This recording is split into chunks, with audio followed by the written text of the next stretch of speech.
हाय hello नमस्ते, welcome back to my another vlog. तो जिसने भी लास्ट व्लॉग देखा होगा ना, उसको पता होगा कि ये व्लॉग कहाँ से स्टार्ट हो रहा है। शादी हो चुकी है और ये सुबह का टाइम है। सुबह का टाइम काफ़ी अच्छा लग रहा था और यहाँ पे ना कुछ गेस्ट जा रहे थे, तो जिनको मैं सी ऑफ करने के लिए निकली थी। एंड खिचड़ी खाने की रस्म स्टार्ट होने वाली है, तो गाँव की औरतें और घर की औरतें सब लोग यहाँ पर इकट्ठा हो रही हैं। बाकी मुझे ना बहुत ज़्यादा नींद आ रही थी, क्योंकि मेरी नींद पूरी नहीं हुई थी, तो मैं यहाँ पर ना थोड़ी सी ऑफ दिखूँगी, उतनी एनर्जी नहीं दिखेगी।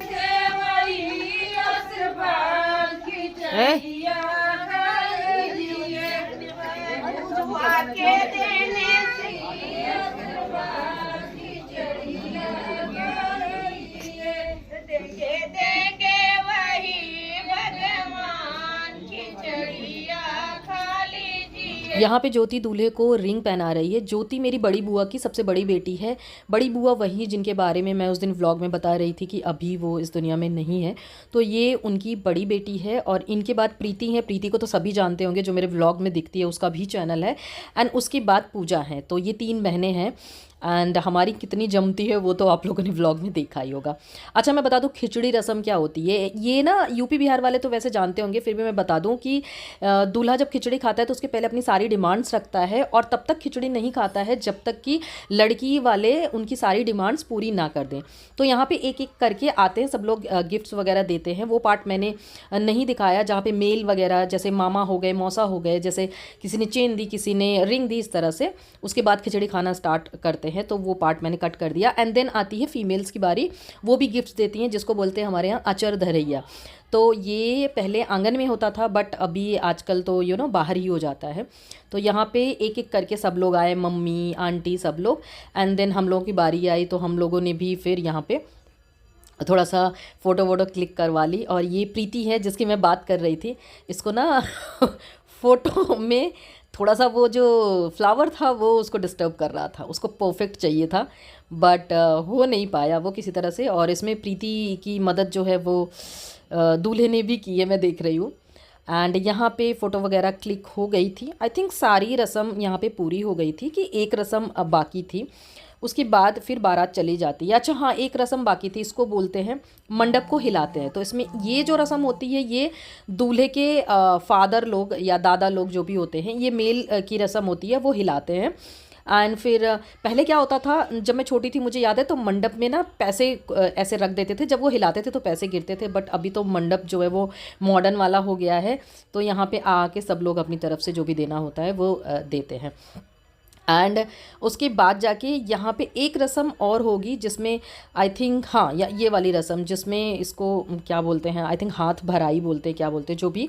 तो इसमें क्या करेंगे, लड़के लड़की को दोबारा एक साथ बिठाते हैं, और उसके बाद जाके ये जो उसमें चावल वावल रखा है वो एक बार लड़की लड़के के हाथ में डालेगी, और एक बार लड़का जो है वो लड़की के हाथ में डालेगा। हाँ, और ये लास्ट रस्म होती है। उसके बाद जो है, अगर दुल्हन की विदाई होती है तो दुल्हन भी बारात के साथ चली जाती है। लेकिन यहाँ पे ना शिवांगी की विदाई नहीं थी। शिवांगी की विदाई 2 दिन बाद थी, तो शिवांगी अभी नहीं जाएगी। ये चीज़ थोड़ा तसल्ली था कि अभी शिवांगी नहीं जा रही है, तो 2 दिन हम उसके साथ अभी और टाइम स्पेंड कर सकते हैं। और उसके बाद ये मौरी की पूजा की रस्म है, जिसमें क्या होता है ना कि जितने भी ससुराल से चीज़ें आई होती हैं वो सारी चीज़ें पहन के, और ये जो सिनोरा होता है, मतलब जिसमें सिंदूर होता है, ये लेके वहीं पे जाते हैं। जो आपने देखा होगा पहली रस्म जहाँ पे हुई थी, जो तालाब था, वहीं पे जाके उन्हीं की पूजा करते हैं। और ये भी समझ लो शादी की लास्ट रस्म होती है। उसके बाद कोई रस्म नहीं होती। इसके बाद एक पूजा होती है जिसको बोलते हैं मौरी की पूजा, और फिर उसके बाद जाके लड़की बिल्कुल फ्री हो जाती है, कहीं पे भी आ जा सकती है। जब तक मौरी की पूजा नहीं होती तब तक लड़की कहीं नहीं जा सकती, मतलब वो अपने घर पे ही रहती है। तो यहाँ पे सब लोग जा रहे हैं, मैं नहीं गई थी।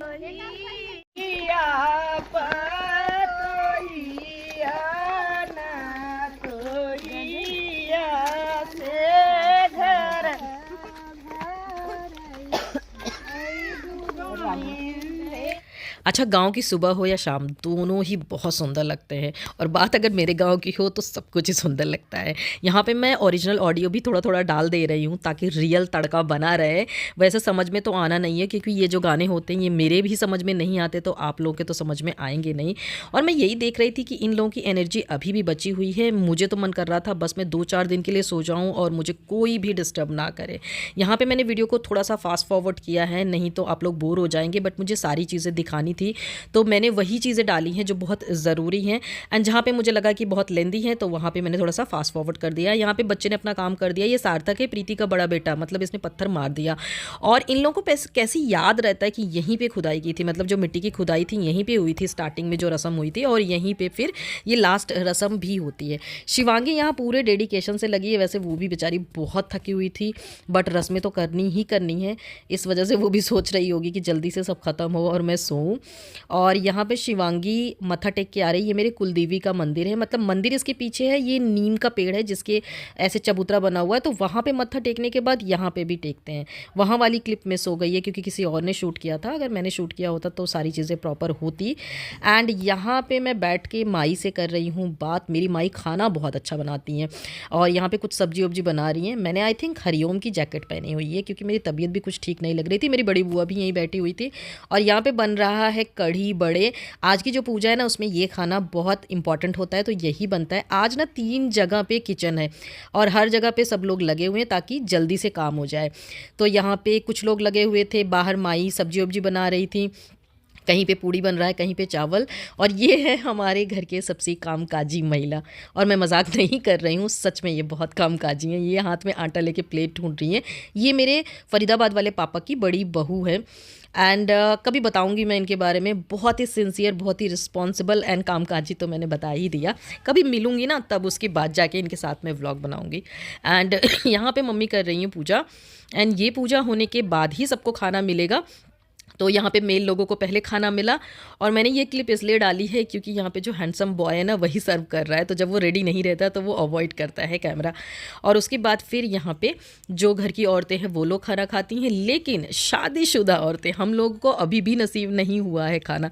फ़िलहाल मैंने 3-4 चाय पी ली थी। अगर मैं चाय पी लूँ तो फिर मुझे ना दिन भर मैं भूखा रह सकती हूँ अगर मुझे चाय मिलती रहे।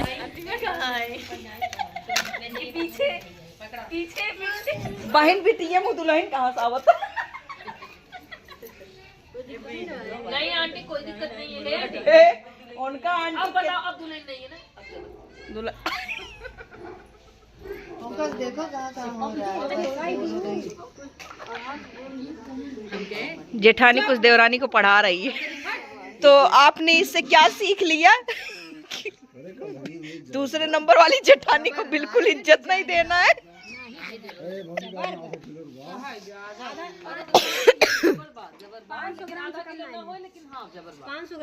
अमृत बटत ये अभी भी बचा है। नहीं बहन, वो तने मम्मी और दे वही आइन नहीं, अच्छा नहीं लगता है मेरे। ओके पक्का। अरे मैंने शुरू की लीन देखा, इसको इग्नोर करना बोलते हैं कि नहीं?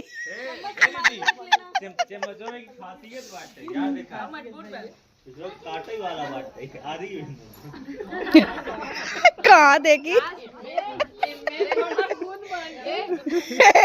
हाँ सही मारी घाटा। उसके पास बहुत काम है, पाव भी संभालना है, ब्लॉगिंग भी करना है, हस्बैंड भी जा रहा है, बच्चे सब एक चला है, अभी तबका भी तापना है। मेरे हस्बैंड मेरे मैं क्या करूं? और मैं बता दूं कि वहाँ पे क्या खाया जा रहा था। वहाँ पे बच्चों ने ना कुछ अपने लिए ला के रखा था और हम लोगों ने ले लिया, और हम लोग एक्सपेरिमेंट कर रहे थे खा खा के। और सोनी मुझसे कुछ बता रही थी जो मैं सुन नहीं रही थी, या पता नहीं मैं खाने में लगी हुई थी। सोनी मुझे थप्पड़ मार मार के सुना रही थी कि ये सुनो, और प्रीति वही बोल रही थी कि इसको बोलते हैं इग्नोर करना। उसके बाद हम लोगों ने जलाई अलाव, और यहाँ पर हम कब तक बैठे रहे खुद भी नहीं याद है। सच में जब मैं ये व्लॉग एडिट कर रही हूँ ना, मुझे ऐसा लग रहा है कि यहीं पर ये वक्त थम जाए और मतलब बस आगे ना बढ़े।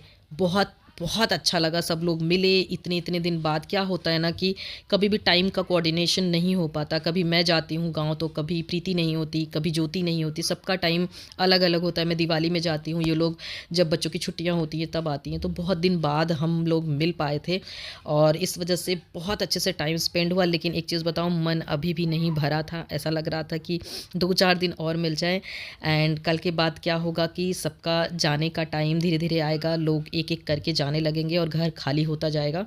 तो इस वजह से हमने डिसाइड किया था कि आज हम पूरी रात जब तक हो सकेगा यहाँ पे बैठ के बातें करेंगे। तो शायद 12-1 बजे तक हमने बातें की थी और ये अभी मैं देख रही हूँ, मैं सबको बहुत ज़्यादा मिस कर रही हूँ, सच में क्या ही बोलूँ मैं। और कभी कभी ये वक्त आता है और समझ लो कि अब तो लड़की की शादी हमारे घर में पता नहीं कब होगी, क्योंकि शिवांगी लास्ट थी एंड फिर अभी तो छोटे छोटे बच्चे हैं, तो फिर एक साथ इकट्ठा कब होंगे नहीं पता है। वैसे मैंने प्लान किया है सबसे कि एक बार ऐसे ही सब लोग इकट्ठा होकर मिलेंगे।